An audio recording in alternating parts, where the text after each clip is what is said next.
नमस्कार प्यारे मित्रों, स्वागत करते हैं एक बार फिर से हम आपके अपने YouTube चैनल कवि क्लासेस में।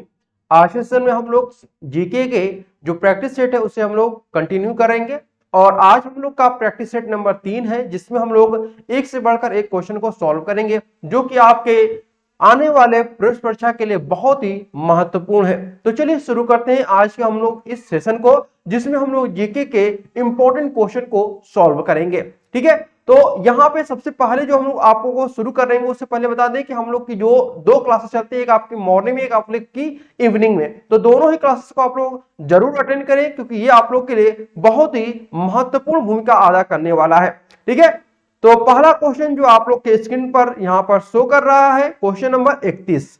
देखिए प्रश्न नंबर 31 क्या कह रहा है आप लोगों से कि निम्नलिखित में से जिस वेद की रचना गद्य और पद्य दोनों की गई है उसका नाम आपको बताना है। तो यहां पे बता दें कि आपका 4 ऑप्शन दिए गए हैं, ऋग्वेद, सामवेद, यजुर्वेद और अथर्ववेद। यानी ऐसा वेद जिसकी रचना गद्य और पद्य दोनों में की गई है उसका नाम आपको बताना है। तो सिंपल से हम लोग कह सकते हैं कि ऐसा आपका मतलब वेद जिसकी रचना गद्य और पद्य दोनों में की गई वह है आपका यजुर्वेद। यानी ऑप्शन नंबर हमारा सी क्या हो जाएगा, वह सही होगा। देखिए यजुर्वेद का जो उद्भव है वह वायु से माना जाता है। ठीक है, इसका जो उद्भव है ना यह आपका किससे माना जाता है भाई, वायु से माना जाता है। और इसे गति या कर्म का वेद भी कहते हैं, इसीलिए इसको क्या बोलते हैं, गति या कर्म का वेद। ये ध्यान रखिएगा, कर्म का वेद भी आपका बोला जाता है। ये बहुत कई बार प्रश्न पूछा भी जाता है, कर्म का वेद किसे कहते हैं, तो ये आपका यजुर्वेद होगा। ठीक है, और इसीलिए यह आपका यहाँ पे ध्यान की बात कि यह जो वेद है इकलौता ऐसा वेद है जो कि गद्य और पद्य दोनों में ही है। ठीक है, और इसके दो भाग भी हैं। ठीक है, इसके दो भाग भी हैं, यह भी ध्यान रखिएगा। पहला भाग जो है उसे शुक्ल यजुर्वेद कहते हैं। ठीक है, पहला भाग जो है उसे शुक्ल यजुर्वेद और दूसरा जो भाग है उसे कृष्ण यजुर्वेद के नाम से जानते हैं। तो दो भाग इसके होते हैं, यजुर्वेद के दो भाग है, शुक्ल और कृष्ण, और इसका जो उद्भव है वह वायु से हुआ है, इसलिए इसे गति या फिर कर्म का वेद भी बोला जाता है। अब आते हैं हम लोग प्रश्न नंबर 32 पे। देखिए प्रश्न नंबर 32 कह रहा है, ऋग्वेद के किस मंडल में शुद्ध शब्द का उल्लेख हमें देखने को मिलता है। ठीक है, ऋग्वेद के किस मंडल में शुद्ध शब्द का उल्लेख देखने को मिलता है, प्रथम, सप्तम, अष्टम या फिर आपका दशम। तो यहां पे बताना चाहेंगे कि ऋग्वेद में कुल जो मंडल है, ठीक है, ऋग्वेद में कुल मंडलों की संख्या 10 मंडल यहां पर है। ये आप लोगों को पहले चीज मालूम चल गई। अब यहां पे मैं बताऊंगा कि जो आप लोग का सही आंसर होगा वह होगा आपका ऑप्शन नंबर डी, दशम। यानी कि जो दशम है इसमें आपका शुद्ध शब्द का यहां पर उल्लेख देखने को मिलता है। शुद्ध या फिर कई बार इनको हम लोग शूद्र के नाम से भी जानते हैं। शूद्र और शूद्र दोनों अलग अलग हैं, तो यहां पे शुद्ध गलत होगा। ठीक है, यहां पे शूद्र होना चाहिए था। तो शुद्ध शब्द की जो हमें देखने को मिलता है वह दशम मिलता है, शुद्ध नहीं होगा, ये गलत है। इसे आप लोग बना लीजिएगा शुद्र। यानी ऋग्वेद के किस मंडल में शुद्र शब्द का हमें उल्लेख मिलता है, तो वह है आपका दशम मंडल में। ठीक है, और ऋग्वेद में कितने मंडल हैं, तो कुल मिलाकर के 10 मंडल आपके इसमें रहते हैं। ठीक है, चलिए अब यहां पे मैं आप लोगों को कुछ चीजें बताना चाहूंगा जो कि आप लोग के लिए और इंपॉर्टेंट रहेगा। अगर हम बात करते हैं कि जो आपके वर्ण व्यवस्था है, ठीक है, वर्ण जो है वर्ण व्यवस्था इसी से लागू की गई है, तो इसमें आपको बता दें कि कहा गया है कि ब्रह्मा जी के मुख से, ठीक है, ब्रह्मा जी के मुख से, ठीक है, ब्रह्मा जी के मुख से ब्राह्मण, ठीक है, सॉरी, पुरुष के मुख से ब्राह्मण, भुजा से क्षत्रिय, जंघा से वैश्य और पैर से शूद्र वर्ण की उत्पत्ति हुई है, ये आपका कहा जाता है। अब आते हैं प्रश्न नंबर हम लोग 33 में। देखिए प्रश्न नंबर 33 का रहा है, राजा की उत्पत्ति के विषय में प्रथम उल्लेख किस ग्रंथ में मिलता है। राजा की उत्पत्ति के विषय में प्रथम उल्लेख कौन सा ग्रंथ में हमें देखने को मिलता है, कौटिल्य के अर्थशास्त्र में, शतपथ के ब्राह्मण में, रामायण में या फिर ऐत्रेय ब्राह्मण में। तो प्रश्न में 33 का जो सही आंसर होगा वह होगा आपका डी, यानी ऐत्रेय ब्राह्मण में हमें राजा की उत्पत्ति के विषय में हमें पहला उल्लेख यहां पर देखने को मिलता है। अगर हम बात करते हैं ऐत्रेय ब्राह्मण के संकलनकर्ता कौन थे, तो इसके जो संकलनकर्ता थे वह महिदास जी थे। ठीक है, महिदास जी इसके संकलनकर्ता थे, ये आप लोग ध्यान रखिएगा। अगर हम इसमें और भी चीजें आप लोग को बताना चाहेंगे तो इसमें कहा गया है, ये जो आपका ऐत्रेय ब्राह्मण, इसमें कहा गया है कि युद्ध में जब देवता पराजित हो रहे थे तो सोम को राजा चुन लिया गया था। यही से इसका हमें कह सकते हैं कि राजा की उत्पत्ति का उल्लेख मिलता है कि जब युद्ध में देवता पराजित हो रहे थे तो स्वयं सोम को, ठीक है, जो सोम थे उनको राजा चुन लिया गया था और यहीं से राजा शब्द की भी उत्पत्ति हमें देखने को मिलती है। ठीक है, चलिए अब आते हैं प्रश्न नंबर 34। प्रश्न नंबर 34 दिया है, उत्तर वैदिक काल की प्रमुख फसल क्या थे? प्रमुख फसल के बारे में पूछ रहा है, किसका? उत्तर वैदिक काल के बारे में। ठीक है, तो यहां पे देखिए 4 ऑप्शन दिए गए, गेहूं चावल, जौ गेहूं, मक्का अरहर, उपरोक्त में से कोई भी नहीं।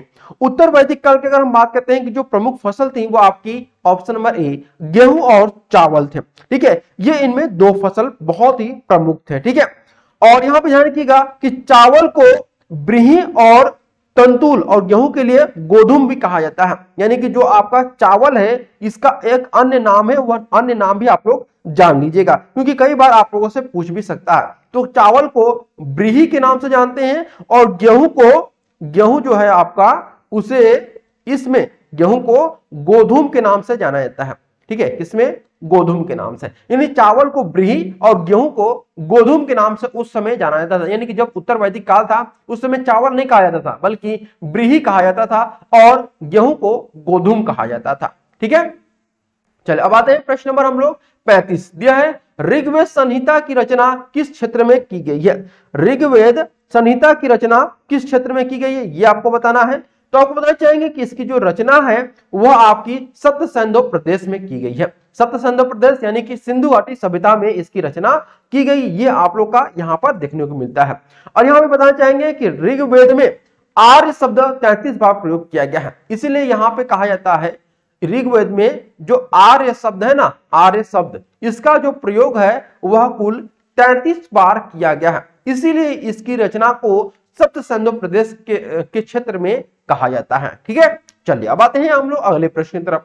प्रश्न नंबर 36 देखिए, प्रश्न नंबर 36 जो दिया है इसमें पूछा गया है पाल घाट निम्नलिखित में से किनके मध्य स्थित है? ठीक है, पाल घाट जो है आपका निम्नलिखित में से किसके मध्य आपका स्थित है? 4 ऑप्शन दिए गए हैं, नीलगिरी और कडामम पहाड़ियों के बीच में, नीलगिरी और अन्नामलाई पहाड़ियों के बीच में, अन्नामलाई और कडामम पहाड़ियों के बीच में, या फिर कडामम पहाड़ियां और पालिनी पहाड़ियों के बीच में। तो ध्यान रखिएगा इसकी जो मतलब ये जो आपका मध्य में स्थित है वह नीलगिरी और अन्नामलाई पहाड़ियों के बीच में स्थित है, यानी इनके बीच में जो आपका स्थित है वह पाल घाट स्थित है। समझ गए? चलिए अब अगले क्वेश्चन पे आते हैं। क्वेश्चन नंबर आपका जो दिया हुआ है 37, निम्नलिखित युग्मों में से किसका सुमेल नहीं है? यानी कौन सा ऐसा ऑप्शन है जो कि आपका सुमेल नहीं खाता, यानी कि सही मिलान उसका नहीं है? बोमडीला अरुणाचल प्रदेश में, नाथुला सिक्किम में, भोरघाट हिमाचल प्रदेश में, पालघाट केरल में। तो देखिए यहां पे आपको बताना चाहेंगे क्वेश्चन नंबर 37 का सही आंसर होगा सी, भोरघाट जो है वो आपका हिमाचल प्रदेश में नहीं है। भोरघाट हिमाचल प्रदेश में नहीं बल्कि आपका कहां पे है भाई? तो यह आपका महाराष्ट्र में है। ठीक है, कहां पे?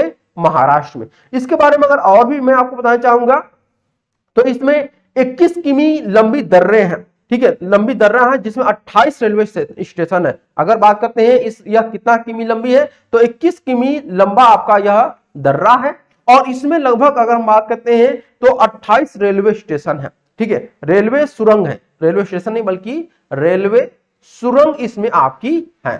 ठीक है, चलिए अब आते हैं अगले क्वेश्चन की तरफ।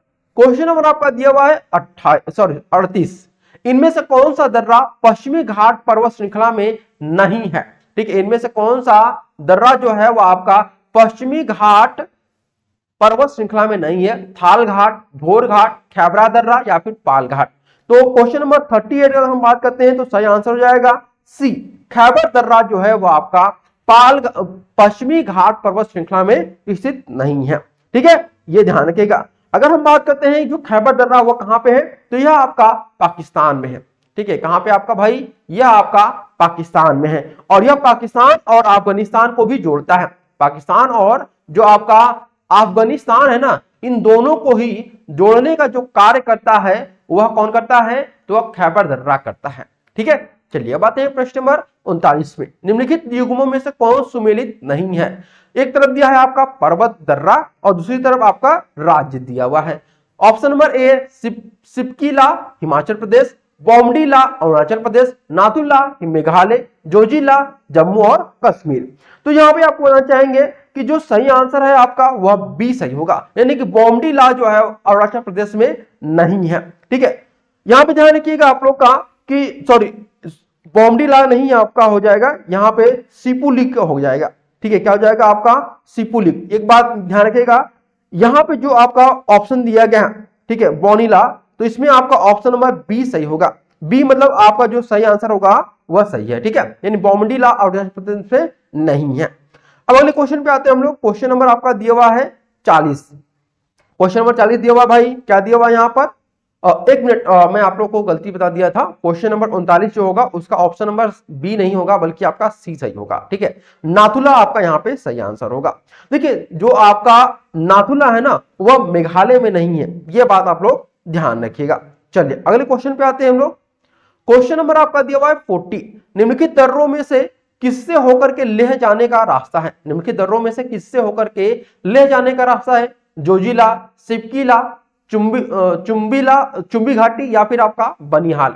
तो प्रश्न नंबर 40 का जो सही आंसर होगा वह हो जाएगा आपका क्या, आंसर नंबर ए, यानी कि जोजिला आपका सही आंसर है। देखिए जोजिला जो है वह श्रीनगर से लेह को जोड़ता है। जोजिला जो है आपका वह श्रीनगर को क्या करता है, लेह से जोड़ने का यह कार्य करता है। ठीक है, लेह को जोड़ने का यह कार्य करता है। और बनिहाल दर्रा जम्मू को श्रीनगर से जोड़ता है, जबकि जो सिपकीला है वह हिमाचल प्रदेश को तिब्बत से जोड़ने का कार्य करता है। समझ गए? चलिए अब आते हैं अगले क्वेश्चन की तरफ। क्वेश्चन नंबर आपका 41 दिया है, नाथुला किस राज्य में स्थित है? नाथुला जो है वह किस राज्य में स्थित है? तो देखिए नाथुला जो है वह आपका सिक्किम राज्य में स्थित है। ठीक है, नाथुला हिमालय जो क्षेत्र है उससे समुद्र तल से इसकी अगर ऊंचाई की बात की जाए तो इसकी ऊंचाई 4404 मीटर यह आपका ऊंचाई है। किससे? समुद्र तल से। ठीक है, किससे है? समुद्र तल से इसकी ऊंचाई जो है आपका 4404 मीटर है। ठीक है, चलिए अब आते हैं हम लोग। प्रश्न नंबर आपका दिया हुआ है 42। देखिए प्रश्न नंबर जो 42 दिया हुआ उसे हम लोग देखते हैं।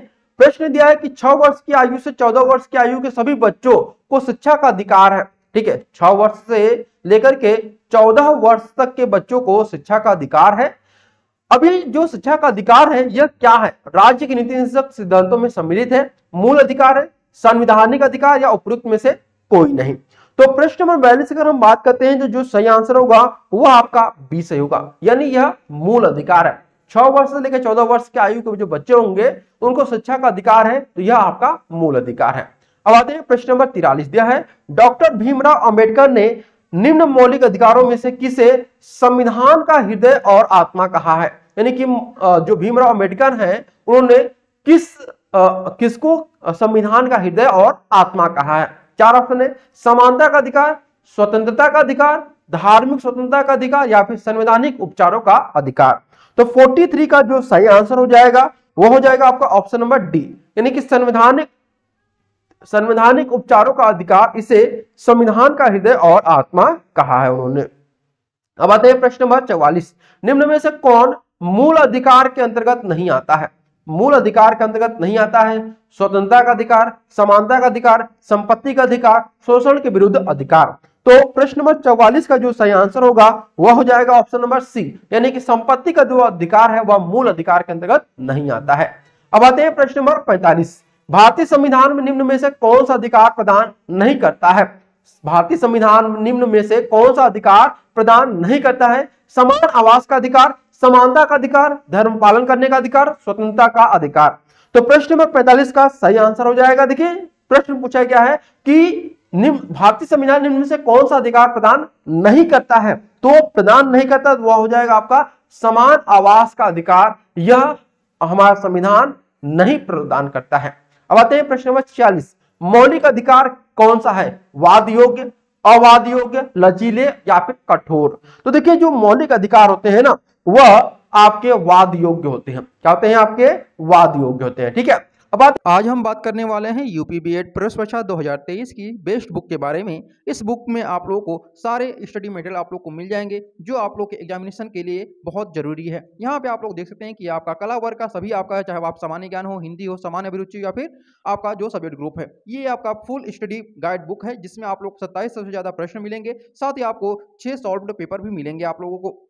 यहाँ पे आप लोग देख सकते हैं कि सब कुछ यहाँ पे आप लोग के इस बुक में मिल जाएंगे। आपको बार बार सिलेबस देखने की जरूरत नहीं पड़ेगी। इस बुक में आप लोग को सब कुछ दिया गया है और साथ ही साथ आप लोग को टॉपिक वाइज यहाँ पर स्टडी मटेरियल भी प्रोवाइड कराया जा रहा है।